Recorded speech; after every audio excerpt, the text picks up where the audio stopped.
Digital dividends, strengthening the analog foundation of the digital revolution. National priorities, making the internet work for everyone, with Samia Melhem. Hi, I'm here today to talk about the need of governments to focus on digital technology in their national plan. There is evidence that developing or transitioning countries can seize the opportunities the internet offers by implementing a smart and comprehensive digital development strategy. This module, Module 6, on national priorities, cautions that ICT projects often fail when they focus solely on technology without also addressing shortcomings in the complements that cannot be automated and that require deep institutional change. The module concludes that if digital investments are not accompanied by improvements in the analog complements, the countries face significant risks. The module mentions lessons learned from country cases such as Estonia and Rwanda. So we go back to a familiar topic, analog foundations. We talked about these way earlier in the other modules. The interdependence between technology and analog complements has been described in the earlier modules. Technology and its complements feed on one another. Improvements in business climate, human capital, and public sector governance will create an uptick in technology, in innovation. So we will see more online business registration, more online education, more open data initiatives, which in turn will create a larger uptake of technology, a deeper penetration of technology in daily doing business and daily interactions of citizens with governments and private providers. Which shows that in the absence of complements, scale without competition leads to concentration and monopolies. Automation without skills leads to more inequality, and information without accountability leads to more government control. Whereas when the right analog complements are in place, scale and competition lead to innovation and growth, automation with skills lead to efficiency and better distribution, and information with accountability leads to inclusion and citizen participation. Let's talk for a moment about scale. The inability to scale up is one of the most frequently cited reasons for failed digital interventions. Small interventions that are not sustained nor rolled out at scale. We often call that pilotitis. And indeed, internet is not a shortcut for development, but can be an accelerator when the complements are strengthened and sustained over time.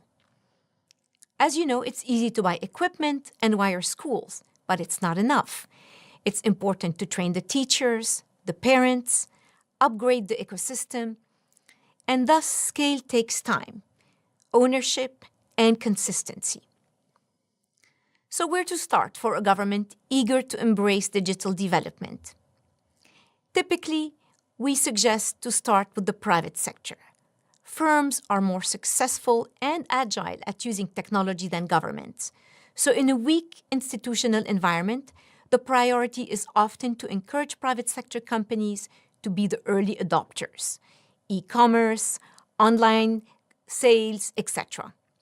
Some services are more amenable than others to digitization, such as transactional services offered by government, registration, mapping, cash transfers, licensing, etc. As a digital strategy is more about adoption of ICTs than production of ICTs, it's in the widespread adoption of ICTs and not in the production that we will see growth and job creation. For example, Alibaba has 30,000 employees, but provides a large platform responsible for more than 10 million jobs. So to frame the progression in a country typology, think of a matrix where the rows are the three analog complements, regulation, skills, institutions, and the columns are the stages for digital transformation. 3 stages: emerging, transitioning, transforming. Emerging stage. What to do? As far as regulations are concerned. A.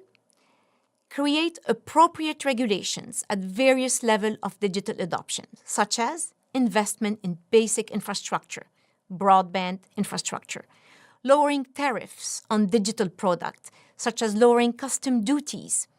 For instance, in Djibouti, custom duties are as high as 26%. In Fiji, they're 33%, as ICT equipment is taxed as a luxury good. Lower these custom duties and barriers. B, encouraging applications such as mobile money for needed services, cash transfers for social protection, and other programs. C, governments should not be using telecom operators as cash cows and taxing them very heavily. High government taxation is not creating incentives for operators to invest in the less lucrative markets. D, enable the supply chain and logistics sector for better transport and exports of goods and services. Now for the transitioning economies, what to do? A, enhance competition by removing regulatory barriers and encouraging new providers of ICT services.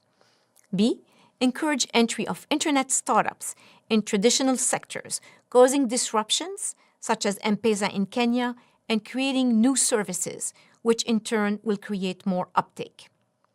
Last but not least, transforming economies.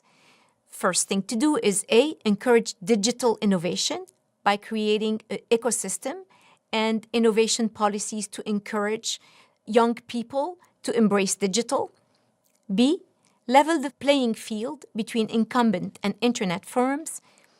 C, create the enabling environment for digital transaction, for instance, enabling environment for digital payments, for data privacy, for better cybersecurity.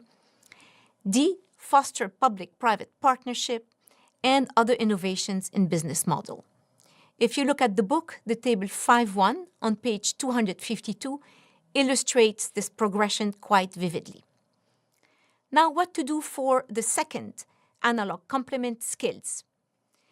Many people often say a changed world with the same classrooms as 100 years ago. So what to do about that? The priority is skills development. And we can divide the skill sets needed into 3 large buckets. The first one is that for cognitive skills, literacy, numeracy, problem solving.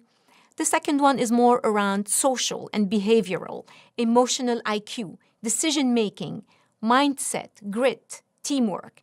And the third one is much more technical. It's all about digital literacy.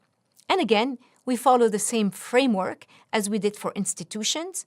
For emerging economies, the recommendation is A, build the foundational cognitive and socio-emotional skills.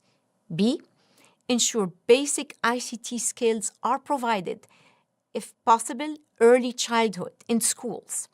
C, build and strengthen basic literacy and numeracy with young adults and civil servants.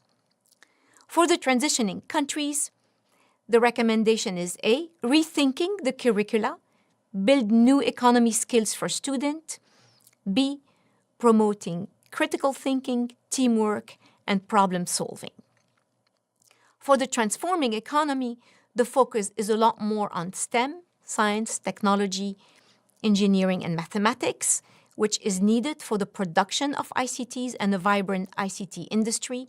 So the recommendation is to focus on STEM education, on lifelong learning, on-the-job training for adults and civil servants, and using existing material for digital skills, such as the one available on MOOCs, Coursera, and others. So, moving on to the national priorities given to evolving the institutions for a digital time, there is a very good graph in the book on page 273. That's the last analog complement we're talking about. So for emerging economies who often have weak institutions, fragile, sometimes even failing, the priority is to have a set of minimum standards for institutions to deliver basic level of services.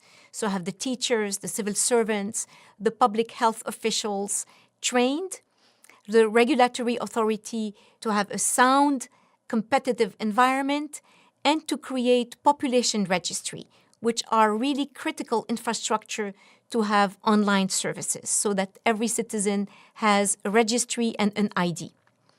For transitioning economies, the recommendation is to strengthen the delivery systems, increasing the transparency, increasing the access to information for all, generate regular user feedback, and start to deploy systems that are game changers, such as e-procurement. Also focus on digital platform for delivery of government to business, and government to citizen basic services.